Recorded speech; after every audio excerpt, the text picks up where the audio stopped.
So today we have a 714T Multiport valve. And basically the purpose of this video is just to show you the different positions on the valve and how they operate. So if we start, we look at first position on a multi-port valve that we're going to use is filter. What will happen in the filter position is you would turn your pump on, water would come into the multi-port, clean through the tank, and come back out the return, this line right here, and you'll note it says return, would go back to the pool. So it'd be filtering your water.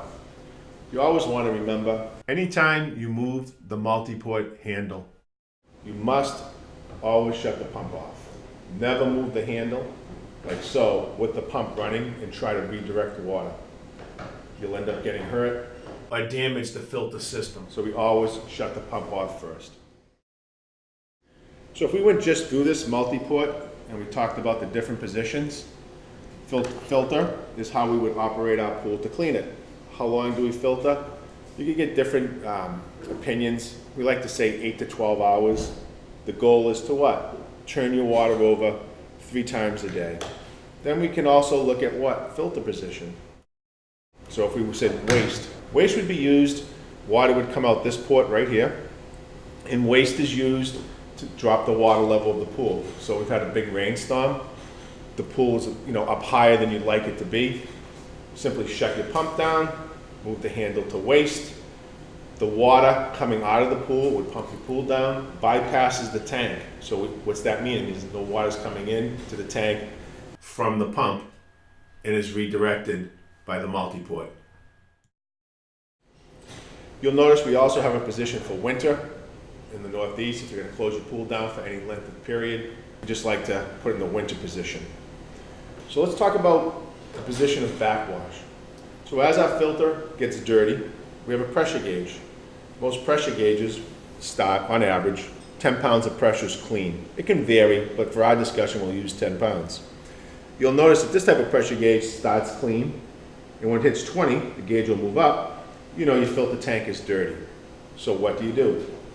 You would shut the pump off, you'd be in filter position, shut it off, turn it to backwash. Turn your pump on. See water will gather inside the sight glass. You'll see it be very dirty. And you'll also see that the water will travel out of this port. How long do we do it for? Approximately 1.5 minutes. So we wait about 1.5 minutes, we shut the pump off, and then we turn it, and we use a position called rinse. And we rinse for about 30 seconds. Again, you'll see water passing through here, and you'll see water inside the sight glass be a little dirty. We then shut it off again, the pump, and we go back to backwash for 1.5 minutes. Same process. Shut the pump off, go to recirculate for 30 seconds. Once that process has been done 2 times, 1.5 minutes, 30 seconds, 1.5 minutes, 30 seconds, you shut the pump off again, you go back to filter, turn the pump back on, the pool is in filter position, the multi-port, and you're back to your normal operating procedure. You'll see the gauge has dropped from 20 back to its normal operating pressure of 10 pounds. So backwash used to clean the tank. I hope you enjoyed that video. Please rate, like, share, and subscribe if you haven't already, or click the bell notification to ensure that you're receiving our most updated content. And as always, thanks for watching.